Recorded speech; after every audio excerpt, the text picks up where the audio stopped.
আমি যে কোথা থেকে গোছানোটা শুরু করব আমি না নিজেই বুঝতে পারছি না। একটু বাসন কি হয়েছে? আমি কিন্তু সব লাইট ফাইট অফ করে দেবো, বেরো রান্না করতে। তুই বললেই তো হলো না, তাহলে তুই এসে করে দিয়ে যাবি আমাকে। আয়। যাবো কালকে। হ্যাঁ, ওই হয়ে গেল।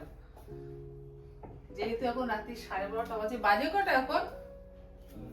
12:30। ব্যাস, তার কথা হচ্ছে অনেক হয়েছে, তুমি এখন ঘুমিয়ে পড়ো। কিন্তু আমি যতক্ষণ না এটা কমপ্লিট করতে পারবো আমি ততক্ষণ ঘুমোতে পারবো না। কিছু করার নেই, এই জায়গাটা পরিষ্কার করলে, তা না হলে আবার ওই ককরোচ এনারা ওনারা তেনারা ঘুরে বেড়াবে। তো তারা যাতে না ঘুরতে পারে সেই জন্য আমাকে অবশ্যই আগে এই জায়গাটা পরিষ্কার করতে হবে।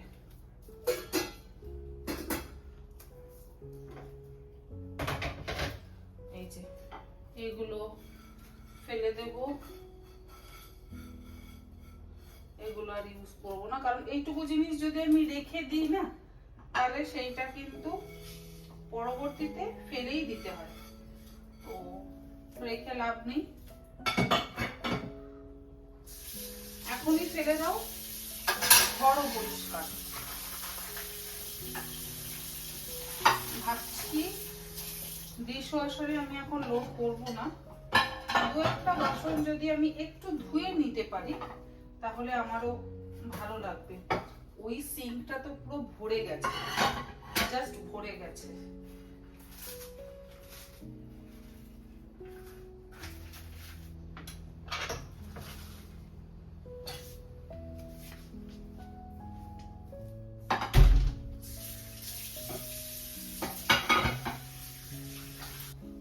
যে কোনো কাজ করবার পর জায়গা তো অবশ্যই অগোছালো হয়।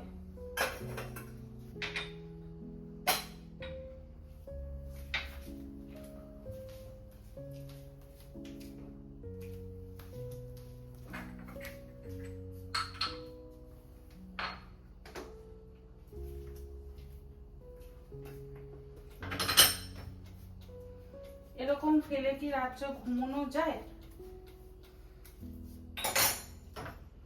আমার তো মতে যায় না। যত রাত হোক যদি পরিষ্কার করে শোয়া যায় তাহলে কালকে সকালের জন্য আমি অন্তত নিশ্চিন্ত।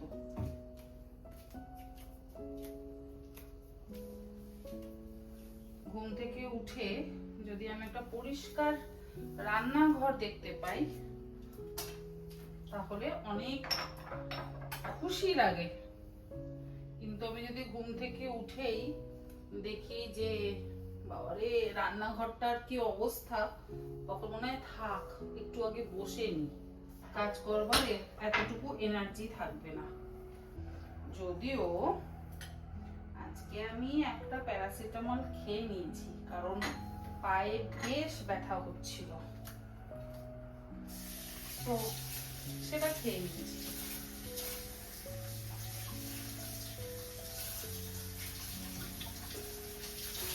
টানা যে ক ঘন্টা দাঁড়িয়ে আমি কাজ করছি তা কিন্তু আমি নিজেও জানি না। সকাল 6টা থেকে উঠে কাজ করছি, শুটিং হয়েছে, এডিটিং হয়েছে, তারপরে এই এত রান্না বান্না হয়েছে, সবকিছু হয়েছে।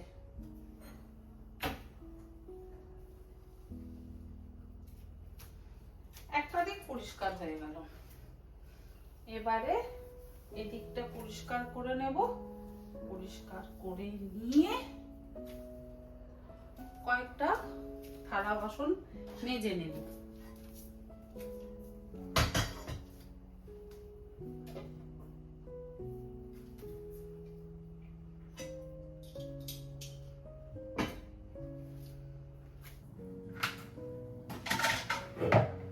এইটুকু ব্যাটার রয়ে গেছে, এটা কিন্তু ফেলে দেবো, এগুলোকে আর কাজে লাগাবো না।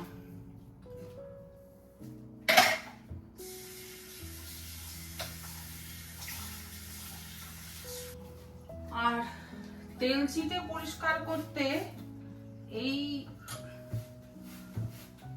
ক্লিনারটা কিন্তু দারুণ কাজ করে।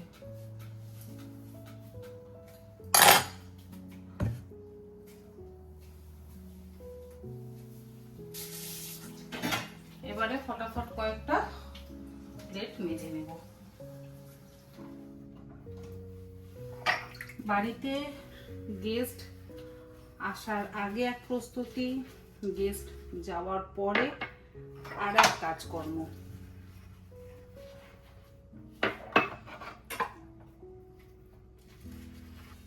যদিও এগুলো এখন করবার খুব প্রয়োজন ছিল না, কিন্তু তবু আমি করছি এই কারণে যাতে কাল সকালে উঠে আমি কিচেনটাকে একদম পরিষ্কার করতে পারি।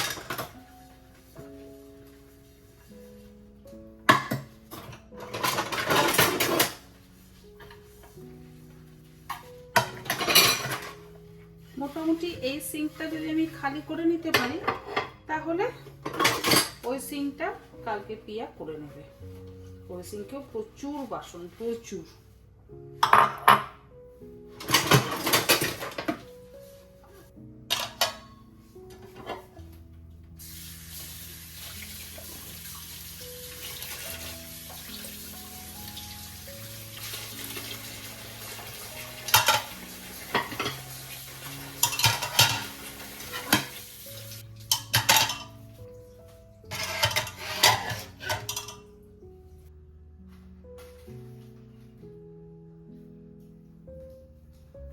মোটামুটি সব গোছানো কমপ্লিট।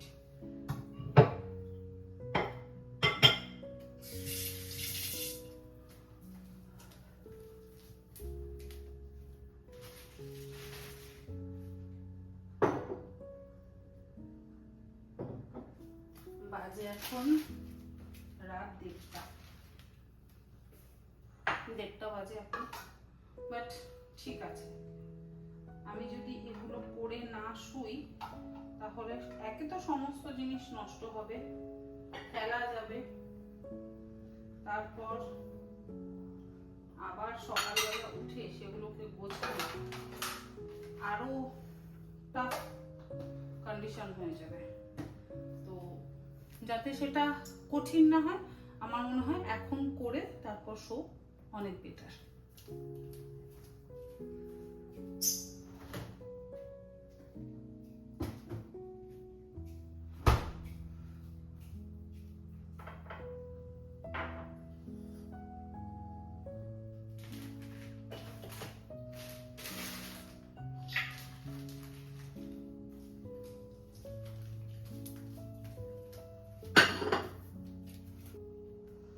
পাত্রে আলুর দম ছিল সেই পাত্রটা এখনো খালি করা হয়নি।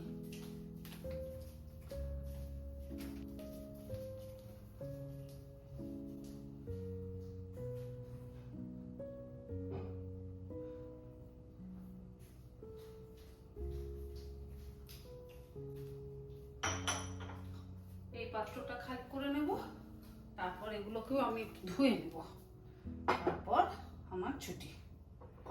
আলুর দমটা যদি তুলে না রাখি তাহলে বাইরে রাখতে নষ্ট হয়ে যাবে। আর এত ভালো হয়েছিল আলুর দমটা, ভীষণ ভালো হয়েছে খেতে।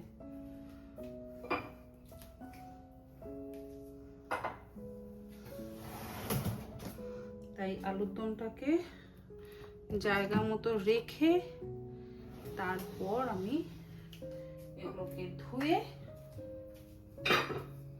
তবে ঘুমোবো।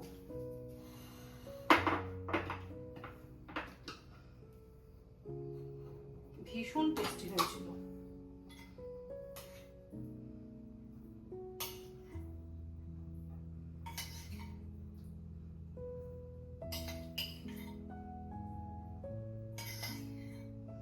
বাবা ভাজাভুজি একদম পছন্দ করে না, আমি আপনাদের বললামই, কিন্তু সেই বাবা আজকে কচুরিও খেয়েছে, আবার ফ্রেঞ্চ ফ্রাইজ চেয়ে খেয়েছে যে কি তোমরা ভাজাভুজি খাচ্ছ, আমাকেও একটু দাও তো।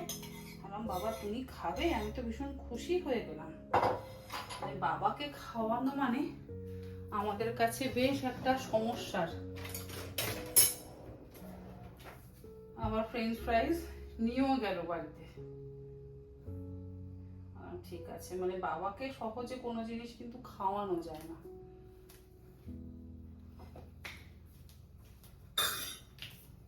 ব্যাস, এইটা ধুয়েই নি, কারণ ওখানে না সিঙ্কে রাখার জায়গা নেই, আর এই সিঙ্কটা আমি আর জড়ো করব না।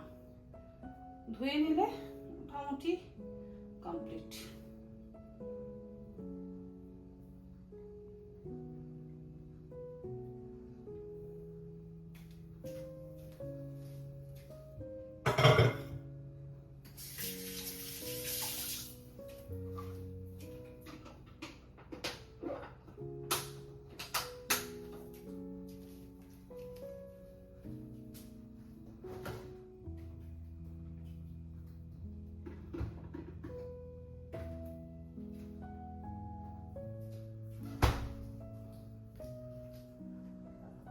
এতগুলো বাসন মাজলাম, আর এই কটা বাসন ধুতে পারবো না।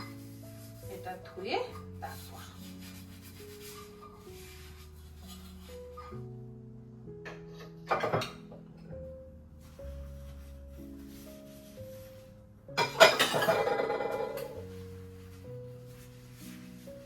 রাখার এখানে আর জায়গা নেই, এত বাসন হয়েছে যে রাখার জায়গা নেই।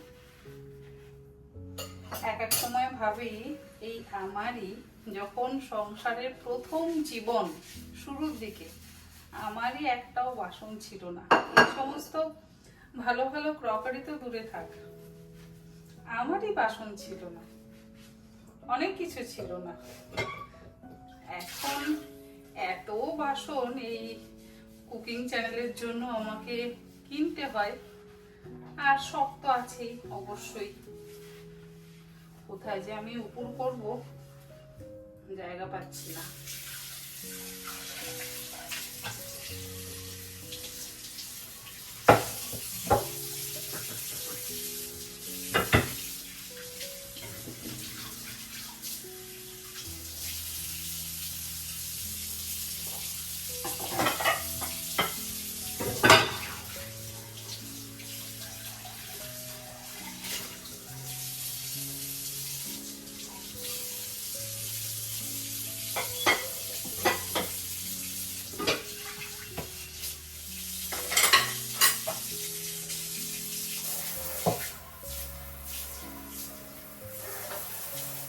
ব্লগটা তাহলে এখানে শেষ করছি।